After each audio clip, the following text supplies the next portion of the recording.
8 tahun lamanya, Alfred Russel Wallace berada di Indonesia. Ia meneliti dan mengambil spesimen flora dan fauna yang ditemuinya. Ternyata, tak hanya membahas tentang fauna selama perjalanan di Kepulauan Nusantara dari tahun 1854 hingga 1862, Wallace turut mengamati para penduduknya.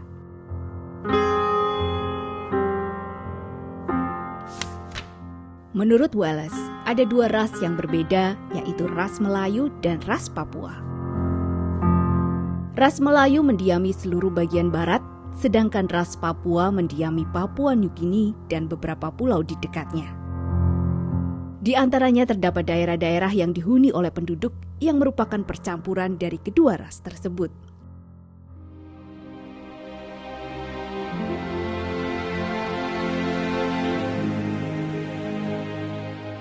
Dalam buku The Malay Archipelago, Wallace menuturkan stereotip kedua ras ini. Menurut Wallace, Melayu cenderung beremosi datar, pendiam, kurang percaya diri, dan pemalu. Bahkan, Wallace memberi contoh sikap Melayu yang tak menyukai konflik. Antara lain, piutang sering tak ditagih demi menghindari pertengkaran, tak suka mengolok orang lain, serta tidak suka mencampuri urusan orang lain. Wallace pun berpendapat Melayu kurang berambisi untuk memperoleh pengetahuan.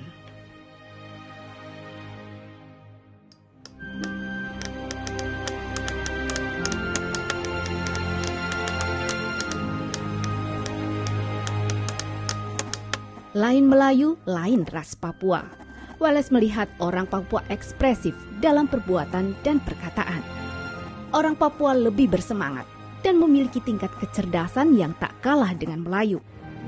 Secara garis besar, ras Melayu dan Papua menunjukkan perbedaan yang signifikan.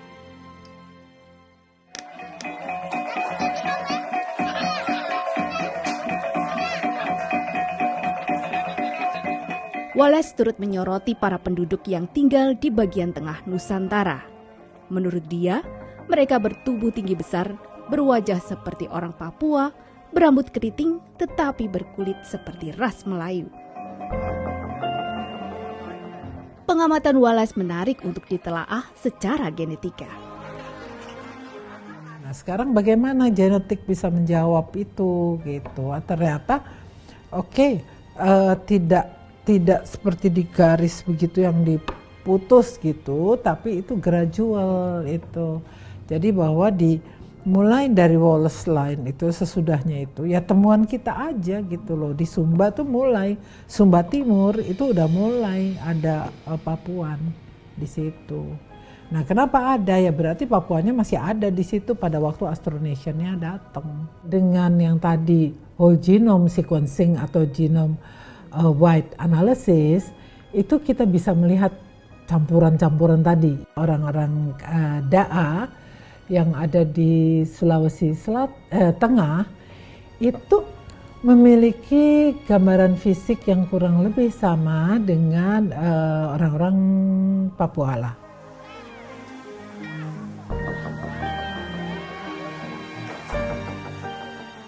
Karena di Nusa Tenggara itu pulau-pulau kecil yang berdekatan satu sama lain, kita dapat melihat dengan jelas bagaimana gambaran dua latar belakang genetik yang bercampur dan memiliki gradasi. Jadi secara gradasi dia itu makin lama makin banyak atau makin tinggi sampai ke Papua.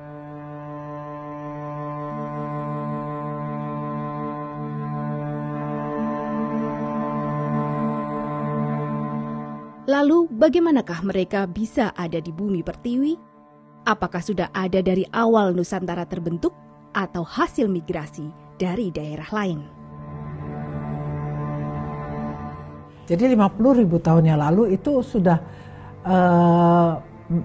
migrasi moyang kita yang dari Afrika itu sudah sampai di Kepulauan Nusantara.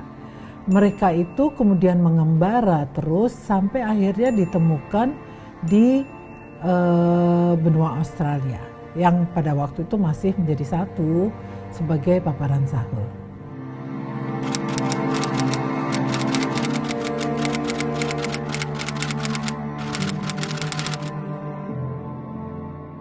kemudian ada lagi migrasi kedua yang datangnya dari Asia Daratan. Nah, Asia Daratan itu sebenarnya daerahnya di mana sih gitu ya? Mungkin daerah Yunan, mungkin daerah mereka yang berbahasa Austroasiatik. Itu sekitar 30.000 tahun yang lalu. Nah, mereka masuk ke Kepulauan Nusantara dan kemudian mungkin saja kawin mengawin dengan yang sudah ada. Tapi tentu saja kita nggak tahu ya sampai kita temukan hasil penelitian genetika.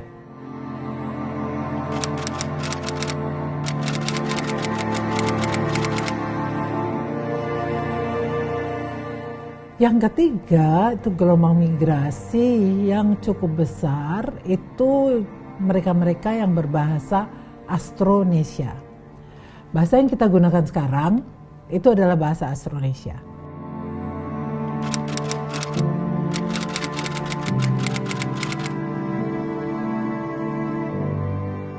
Gelombang 4 itu adalah zaman sejarah, jadi itu yang mulai dari tahun 700, agama masuk, perdagangan, tekstil, dan sebagainya.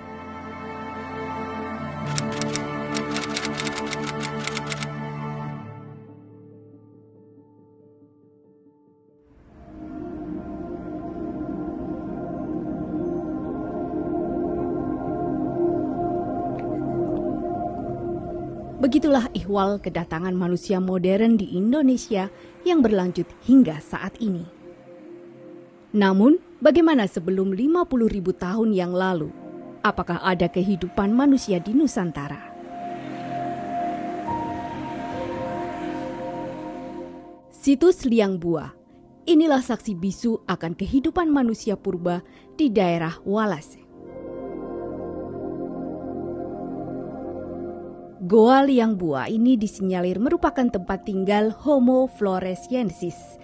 Berdasarkan penelitian, Homo floresiensis hilang dari Indonesia sejak 60.000 tahun yang lalu. 10.000 tahun lebih awal sebelum manusia modern mendatangi Indonesia.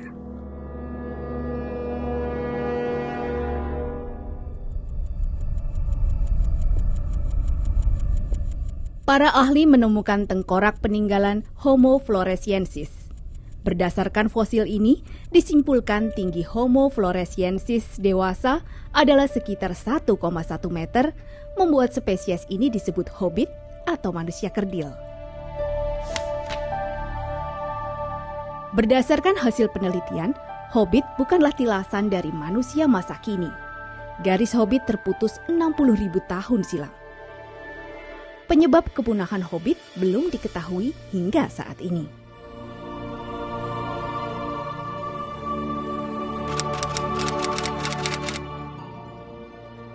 Tetapi kalau mau ditanya apakah dia itu betul-betul 100% misalnya dari salah satu suku, apakah itu ada Jawa 100% Jawa, 100% Minang, atau 100% misalnya orang Bugis, saya tidak bisa melihat dari sudut genetika